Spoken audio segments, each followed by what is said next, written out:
Hey, what's up, guys? RJ here from Aquarist with another banger.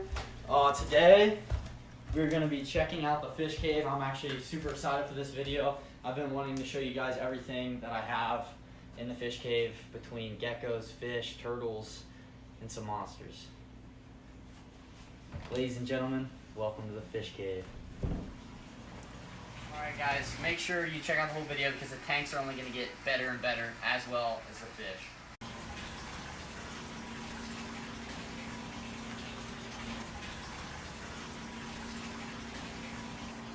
Alright guys, this is the first tank on the fish cave tour.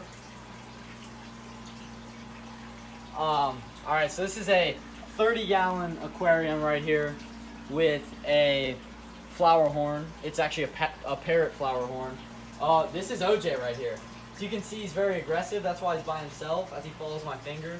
OJ was actually, he's kind of like ugly, low key, but he's got so much personality that I love him. So he actually he's OJ because he's orange for orange juice, but he actually at the pet store he mated with his wife and then killed her, kept the kids.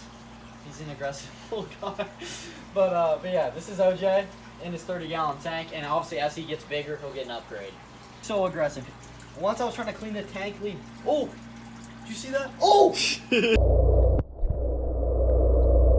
Alright, so right under the 30-gallon tank with OJ, I've got a 13-gallon leopard gecko tank with, this is albino leopard gecko, Quincy. And then Bo is a normal leopard gecko. She's in the back. They're both females, and I've probably had both of them for probably pushing sounds crazy, probably already 4 or 5 years. So this is a 13-gallon tank, but I wanted them to feel like they had plenty of room. Originally they had the 30-gallon, but OJ needed that.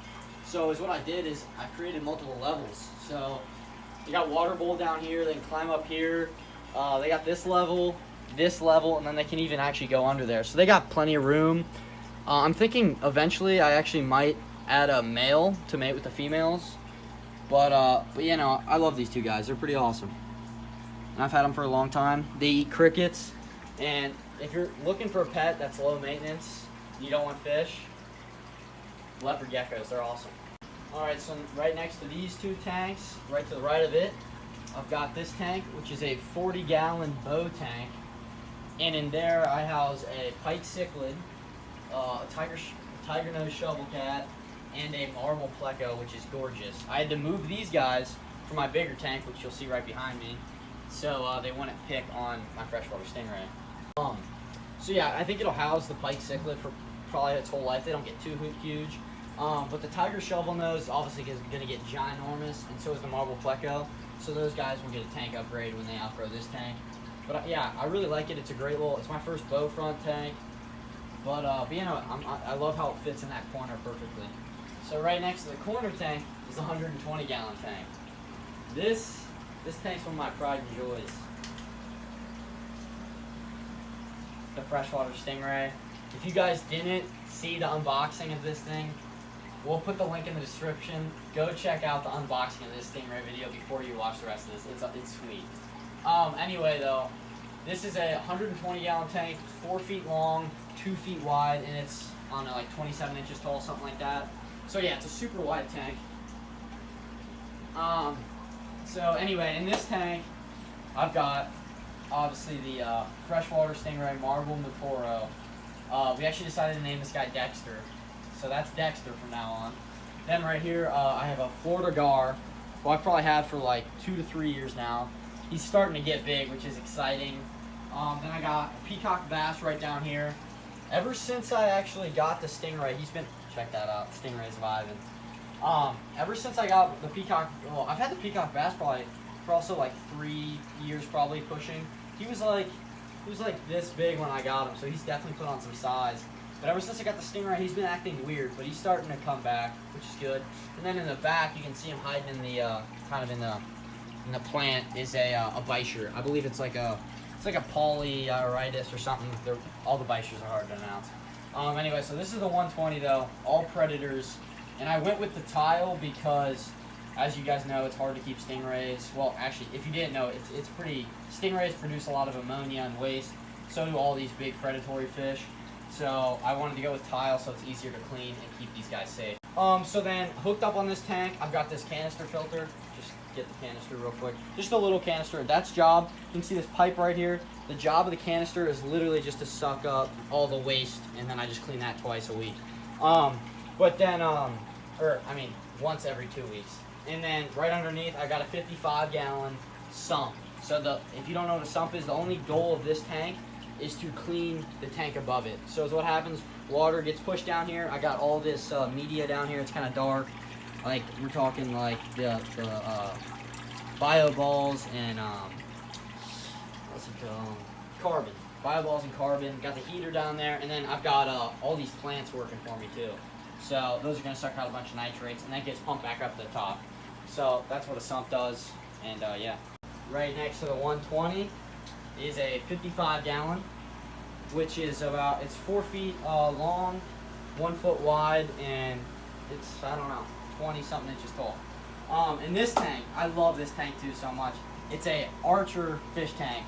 And if you don't know, archer fish spit water out into the air to knock off crickets or insects off like trees and branches to knock them back into the water and eat them.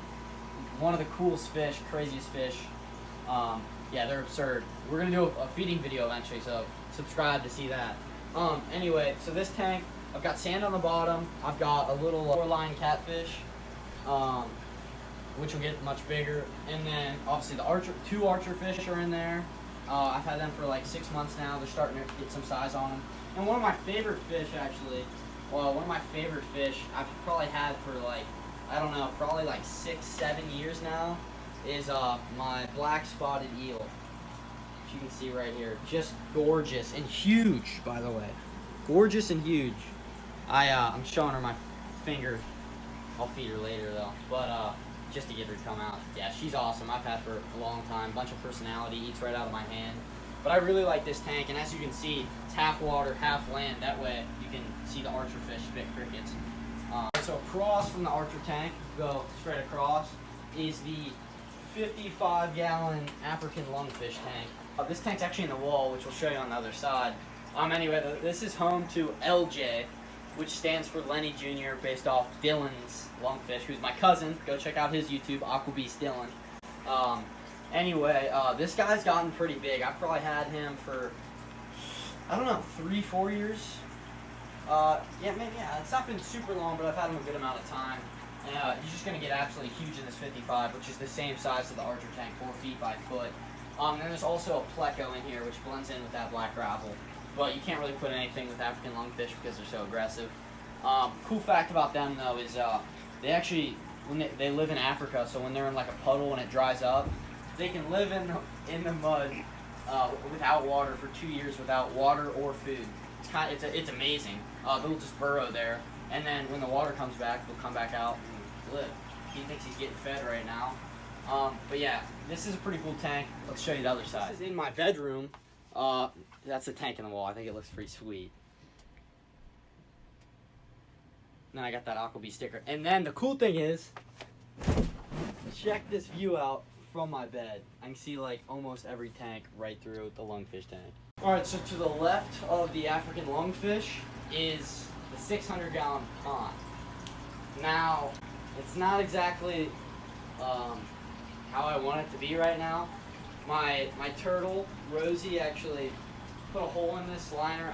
I've had this liner up for like 5 months, and then there's a leak. So it's still pretty sweet though. Check out these guys. I turned off the pump just so you guys could see. But this is the 600-gallon pond. It was quite a feat to build. It's actually made out of cinder blocks and 4x4s. So you stack the cinder blocks on like off-centered, and then you put a 4x4 down those holes to keep it sturdy, and then we put the liner in. There's foam insulation. It was quite a build. So inside the pond, I have a pacu, which I've probably had for 3 years. Pacu grows so fast. You can see that big guy in there.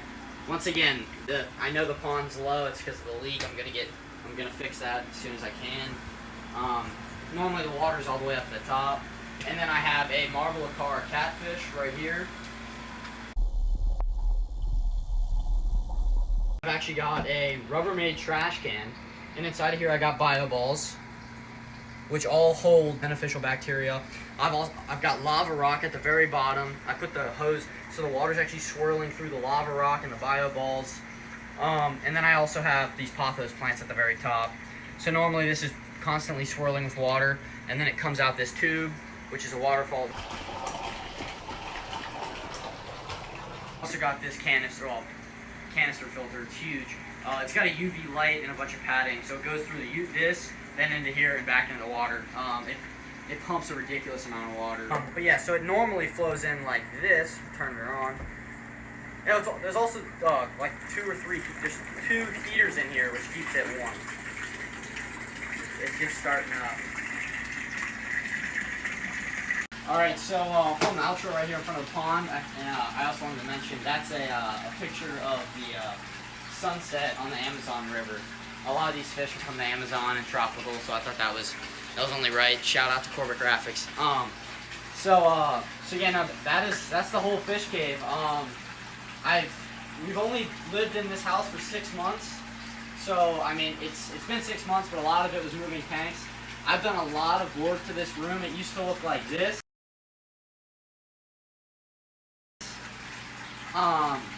So yeah, so like I painted all this recently black. Peak little AJ. No, but I want to print out a bunch of those little pictures of all fish that I've caught and, like, you know, buddies and my, you know, everyone's caught. So there'll be a bunch of fishing pictures on this. I think it'll be sweet. And then also under here, I've already started putting some stickers and stuff. It's kind of dark, but I also want to put pictures and like fish stickers and stuff all the way down these stairs. And then I gotta fix the pond, and then there's probably another tank that's gonna come sit on the back of the pond. Honestly, guys, there's also gonna be more wraps coming for the walls. This is really just the start of the fish cave. A lot of work to go. So subscribe, like, and stay tuned because you're gonna want to keep updated on what happens in this room. Thank you so much to Alex Witt. I call him Witt on camera, but he is the man behind all the sick B-roll. He comes over here and we edit it together. He does all the fancy work on the computer, a bunch of the sick filming. I honestly cannot thank him enough. He's the man. Sir. Just gorgeous and huge, by the way. Gorgeous and huge.